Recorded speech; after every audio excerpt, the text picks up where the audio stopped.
Assalamualaikum warahmatullahi wabarakatuh. Selamat malam, jumpa lagi sama saya Mbak Rokin bersama teman-teman alumni. Ada Ustaz Salahuddin, ada Gus Sonaji, juga ada Ustaz Isan juga. Malam hari ini kita bersama-sama ngobrol pintar ya. Kita ada Gus Oim. Sini Gus. Tepatnya di angkringan Pondok Pesantren Darus Sholihin. Oke, malam hari ini kita akan ngobrol bareng, ngobrol pintar ya. Kita akan ngobrol-ngobrol masalah zaman yang kita hadapi pada sekarang ini. Tentunya kita sebagai santri salah, tetapi hidup di zaman milenial. Tapi kita juga harus bisa ambil sikap bagaimana caranya kita bisa mampu diterima di tengah-tengah masyarakat yang saat sekarang ini rata-rata mereka memilih sekolah yang formal tentunya, karena salah itu katanya sudah terlambat kata mereka sih. Tapi buat kita tetap masih eksis, artinya masih berguna, masih manfaat, dan juga masih keren di hadapan masyarakat. Kita akan buktikan ya. Di sini kita semuanya adalah mantan-mantan santri dan juga bahkan alumni Pondok Pesantren Darus Sholihin. Mereka semuanya sukses di bidang keagamaan sesuai dengan bidang mereka masing-masing, tapi mereka juga punya pekerjaan, mampu memberikan penghidupan kepada keluarganya. Saya juga termasuk salah satunya di antara mereka. Saya juga merupakan santri-santri dari mereka semuanya. Rugi kalau putra-putri panjenengan tidak diantar ke sini. Ayo Pondok Pesantren Darus Sholihin. Mondok, yuk, ayo mondok kalau bisa. Oke, Ustaz, saya mau nanya nih Ustaz. Pandangan jenengan kira-kira bagaimana untuk menghadapi anak-anak yang di zaman milenial tetapi masih masuk dalam kultur pondok pesantren salaf? Apakah mereka ini merasa gengsi atau merasa tidak mampu ketika masuk dalam dunia pondok pesantren salaf, tetapi karena memang harus bertahan hidup di dunia milenial, Ustaz?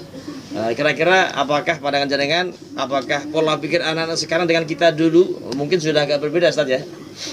Bisa kenal Ustaz? Ustaz namanya siapa, Ustaz? Saya Son Haji. Son Haji. Ya. Jadi kan Ustaz? Abah Ihsan. Abah Ihsan asli mana? Blora ya? Blora. Ustaz Son Haji asli mana? Juga Blora. Oh, Blora juga. Jadi kan? Sama juga Blora. Saya gerobokan sebelahnya juga. Ternyata memang di sini ternyata orang-orang jauh semua. Nyantai aja, nggak usah tegang. Bisa sambil ngopi-ngopi. Iya. Kopinya 3, diatur kopi. Namanya kopi. Susunya dari sini. Nanti kalau mau minum-minum lagi di sini bisa ditambah lagi. Oke, Ustaz. Saya minta tanggapan lagi tentang tadi masalah bagaimana tentang anak zaman sekarang ketika masuk di dunia pesantren yang salah, tetapi mereka harus berjuang untuk hidup di zaman milenial, Ustaz. Bagaimana, Ustaz? Monggo. Mungkin tanggapan Bapak Son dulu. Wah, saya kari-kari aja. Aku kan esek minum. Oke, Ustaz. Ustaz Salahuddin mungkin bisa sedikit bisa menambahkan. Kalau menurut pandangan saya pribadi, sebenarnya bukan masalah salafiyahnya atau bukan masalah apa itu kurikulumnya atau bukan masalah apa itu kemodernannya. Tapi tinggal kita sebagai orang tua harus bisa mengarahkan anak didik kita. Tapi ya harus kedua-duanya harus kita apa itu kita jalankan, baik itu formal atau non formal harus kita jalankan, karena ya tuntutan zaman, tuntutan apa itu namanya, tuntutan zaman yang saat ini mungkin untuk mengembangkan keperjuangannya itu memang harus butuh yang namanya formal dan non formal. Itulah tanggapan saya untuk apa itu masa depan yang apa itu yang akan datang, mungkin untuk anak-anak kita semua lah ya, untuk anak-anak didik kita semua. Memang harus dibekali baik formal dan non formal untuk untuk perjuangan zaman yang saat ini memang harus butuh formal dan non formal, atau mungkin bisa dikatakan salafiyah atau mungkin bisa dikatakan moderat. Lah itulah tanggapan saya. Oke. Mungkin ada tambahan dari Bapak. Oke, sebelum kita tambah, sebelum kita minta komentar pada Ustadz Ihsan, memang pada dasarnya di zaman sekarang ini mereka takut, Ustadz ya. Keyakinan orang dulu dengan orang sekarang berbeda ya. Kita lihat contoh saja ketika dengan Ustadz masih di pesantren, mungkin tirakatnya lebih kuat daripada anak-anak sekarang. Mungkin tingkatan panjenengan dengan kita pun juga sudah berbeda ya. Sehingga tanggapannya berbeda, sehingga di zaman sekarang ini perlu adanya sebuah tanggapan. Las Gus, monggo Gus. Cangguruan Gus. Gus. Oke, Ustaz, saya rasa memang keyakinan orang dulu dengan sekarang agak berbeda, sehingga harus betul-betul diperkuat keyakinan mereka, sehingga salaf pun juga mampu hidup di zaman milenial. Ustaz, Jenengan ada tanggapan tentang bagaimana perkembangan pondok salaf di zaman milenial, Ustaz? Assalamualaikum warahmatullahi Bisa wabarakatuh. perkenalkan diri bisa. Pandangan bisa ke depan, pemirsa bisa diri. Dari saya Abah Ihsan, Jawa Kidul. Agak keras. Wis kok. Menurut saya yang namanya anak hidup di zaman sudah serba-serbi ini, ya terutama ya kita harus bekali ilmu agama, imtak. Intak, iman dan takwa, Ustaz ya. Oh iya. Iya betul itu. Nah, itu paling utama. Terus nanti kalau anak sudah dikasih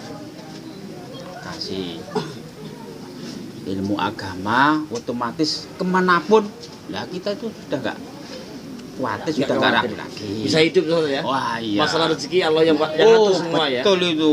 Kita itu hanya mengarahkan aja, kita nggak bisa. Anak saya didik besok akan saya jadikan dokter, belum tentu. Belum tentu juga, Ustaz ya. Belum tentu. Makanya menurut saya lebih utama anak kita itu kasih Dasar yang kuat agamanya itu, Ustaz. Ustaz.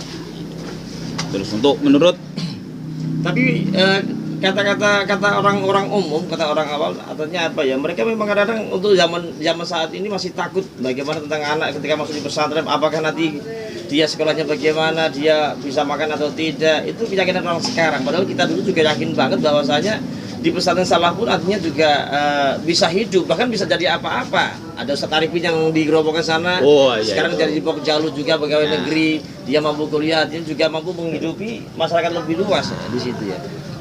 padahal Sini lihat, nggak apa-apa. monggo Pak Pur. Padahal duri itu nggak jurusannya itu. Loh, Nyimpang ya, nggak masuk akal gitu saja. Nggak Nggak masuk akal. Itulah istimewanya pondok pesantren salaf itu di situ. Keberkahannya yang luar biasa. Berkahnya terutama. Assalamualaikum. Alhamdulillah. Amin. Ya situlah, nggak banyak-banyak dari komentar dari saya. Mungkin teman-teman yang lain mau usul, mau Yang terakhir silakan. satu lagi. Oh, dari saya ya. Oke. Saya Yang dari Blora tadi ya? Ya, saya dari Blora. Bisa disapa Asli temannya Blora, nih, ya. Sekarang saya berdomisili di Jawa Kidul. Nama saya Sarji aslinya. Nama orang tua. Dulu. Sekarang nama saya dipindah menjadi Son Haji.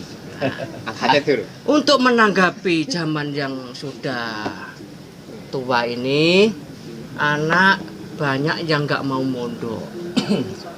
Ya, mondok itu mungkin daripada mondok lebih baik sekolah. Seperti anak saya sendiri itu nggak mau pondok. Oh gitu Ustaz ya? Iya, saya Bapaknya, sangat, ya Allah. bapaknya salah dengan anaknya nggak mau salah. Nggak mau mondok, ya Allah. Berarti belum berhasil. Ya, saya mondokkan itu terus pulang, nggak mau kembali lagi. Itu bagaimana cara? Saya sendiri sudah bingung. Tapi walaupun tidak mau mondok, kita itu harus mendidik anak supaya anak itu bisa tahu masalah keagamaan. Yang pertama, Ya, anak itu kita harus tadi. dibekali dengan ilmu tauhid. Oh begitu ya. Iya. Dasarnya harus kuat syariatnya. Iya, Ustaz ya? tauhid itu harus ditanam di hati anak-anak kita semua supaya anak ini tahu siapa yang menciptakan kita. Apa jenis apa-apa yang di dunia ini siapa yang menciptakan supaya anak kita tahu semuanya. Nama Allah itu supaya tahu. Yang kedua harus dibekali dengan akhlakul karimah. Itu yang nomor dua. Itu penting sekali. Artinya sepandai apapun kalau nggak Iya. dasar karimanya nggak bener berarti Iya, nggak dihormatin pinter orang koyo gitu ya. opo wis alim koyo opo nek gak duwe tata krama gak duwe adab. Masya Allah. Naudzubillah min. Boleh tanya Pak? Maka dari itu, Oh, ada pertanyaan, Ustaz? maka anak kita harus dibekali dengan tauhid. Yang kedua dibekali dengan akhlakul karimah supaya anak kita menjadi anak yang soleh dan soleh. Amin. Itu yang perlu saya sampaikan. Iya Bapak, Ya, kalau mau tanya, makasih. mohon maaf syutingnya agak di sana nggak Bapak ya? Nggak apa-apa. nggak Bisa apa-apa. tanya aja gimana. Assalamualaikum warahmatullahi wabarakatuh. Wassalamualaikum warahmatullahi Wabarakatuh. Ya gimana? Perkenalkan, Saudara siapa namanya? Ahmad Zafin. Ahmad Zafin. Asal saya dari Madura Sampang. Oh iya begitu. Sehubungan dengan beberan atau paparan tadi yang telah begitu sempurna disampaikan oleh para asatidz, bagaimana bagi mereka-mereka yang sudah terlanjur fanatik atau tidak mau sama sekali terhadap pendidikan salaf dan mengambil pelajaran Islami ala kadarnya saja, cara ibadahnya, terutama cara sholat dan wudhunya. Kalau mereka ada kejanggalan menurut agama, bagaimana menanggapi? Oke. Mohon tanggapannya kepada para asatidz siapapun dari antum. Oke, sedikit sekedar menambahi saja. Ustaz atau Ustaz yang jawab? Oke, saya bantu sedikit aja ya. Artinya begini, untuk menyikapi sesuatu, kenapa orang sekarang itu memang ogah di pondok salaf. Kita pun adalah salaf ya. Kita pun adalah salaf, perjalanan itu sangat panjang sekali, sehingga apa? Kita mau kuliah saja harus izin dai, harus selesai ngaji dulu. Betul. Kita dunia salaf, kita belajar mulai salaf, kita di pesantren dunianya salaf semuanya. Tetapi kita harus berusaha bagaimana ketika kita sudah salaf, maka harus dimodifikasi, kita mampu diterima di masyarakat. Dengan apa? Kita harus mencoba masuk dalam dunia milenial juga. Artinya apa? Kita setarakan pendidikan kita. Nah, program itu adalah salah satu sebuah produk baru dari kita, dari Sholihin di sini terutama. Itu adalah yang kita garap sekarang. Di sini masih salaf. Ke depan memang kita mau kasih pupus sehingga apa? Walaupun salah tetapi nanti mereka ijazah mereka disetarakan, sehingga apa? Di masyarakat mereka juga diterima sebagaimana layaknya orang yang berpendidikan S1 maupun S2. Itu Ustaz. Jadi memang kita tidak perlu dipaksa, mereka mampukah mereka masuk di salah, tidak perlu dipaksa seperti itu, tetapi kita kasih contoh, kita motivasi saja, kita kasih contoh yang terbaik sehingga mereka melihat, oh ternyata santri itu pun juga mampu diterima di zaman milenial di tengah-tengah masyarakat. Gitu Ustaz. Memang sedikit rata-rata orang minat di pondok pesantren salaf memang agak berkurang dibandingkan dengan pondok formal yang ada di dunia seperti itu. Maaf Ustaz, jangan panggil saya Ustaz. Tidak apa-apa, sama-sama kita belajar. Maaf lagi ya. Selama saya ada di sini kebanyakan mohon maaf, ngapunten. Saya lihat kok banyak sekali cara wudhunya enggak tepat, istilahnya kayak kata orang Jawa enggak tepat. Terus cara sholatnya pun enggak tepat. Apalagi bacaan-bacaan pandangan umum gitu ya? Fatihahnya, iya. Pandangan umum ya? Banyak sekali di musola mereka diangkat jadi imam. Padahal sholatnya saya rasa itu banyak yang melenceng dari syariat. Kayak waktu sholat garuk-garuk gini, 3 kali kan? Kata syariat kan 3 kali. Kalau saya yang dengar dari teman-teman ya, harus 3 kali paling banyak itu ini sikut nggak boleh ikut kan? Itu seakan-akan nggak ada itu. Begini Ustaz, kebanyakan gitu. Kalau kita mengingatkan orang awam itu artinya dengan bahasa yang halus, bahasa yang cantik sehingga mereka tidak tersinggung. Karena begini, pada dasarnya mereka itu artinya sudah tahu, tetapi kadang-kadang untuk lebih mengerti tentang bagaimana cara wudhu yang baik, bagaimana aturan gerakan wudhu dengan baik, rata-rata mereka ikut apa yang mereka lihat, sehingga tidak didalami. Kecuali di anak pesantren paling tidak diajarkan mulai dari dalil dan juga bahkan gerakan-gerakan satu persatu diajarkan semuanya. Tetapi orang umum itu artinya apa? Ketika memang betul-betul bacaannya kurang mampu tapi dijadikan imam, itu bukan salah siapa-siapa sebenarnya. Tetapi kadang-kadang kita yang merasa bisa kadang-kadang sungkan. Bahasa sungkan itu yang harus kita buang. Artinya apa? Kita harus bisa memberikan contoh pada mereka. Nah, untuk menyikapi hal seperti itu bagaimana? Memang kita harus paham betul ya. Tapi tidak harus dengan cara ketika ada orang banyak, kita paling tidak ajak ngopi seperti ini, ngobrol bareng ya. Mas, kalau boleh kita tahu nih ya, artinya gerakan yang benar tuh apakah seperti yang seperti kemarin, apakah gerakannya seperti itu ya? Kalau boleh saya usul nih, dijelasin di sini sehingga nanti bla bla bla ketemu sudah.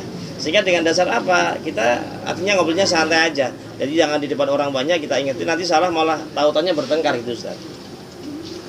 Itu kan yang bisa diskusi kalau di lingkungan kita atau kalau ada satu forum yang memang khusus seperti itu. Lantas kalau saya berjemaah di tempat jual saya waktu keliling sama-sama dimanapun bagaimana berada, itu hukumnya bagaimana itu hukumnya yang jamaah sah, iya. Jadi berjamaah walaupun bacaan Fatihahnya berjamaah dengan siapapun berjamaah dengan siapapun bacanya bagus atau tidak bagus sah buat para jamaah. Ya. Salah itu adalah PR buat imam. Kenapa kalau dia masih belum benar kenapa harus jadi imam? Kan begitu pertanyaannya. Kan begitu. Kenapa ketika belum benar harus jadi imam? Padahal imam itu syaratnya banyak sekali. Satunya harus pinter, cerdas, paham tentang tajwid, bacaannya bagus, dia tahu satu rukunnya jadi apa bacaan-bacaan tersebut sehingga apa betul semua, sehingga benar. Kalau belum paham betul dia jadi imam, mungkin darurat keadaannya. Tak ada yang lain sehingga apa mereka harus berani maju. Alangkah sangat bodoh sekali ketika siapa? Ketika yang tahu tidak mau ke depan.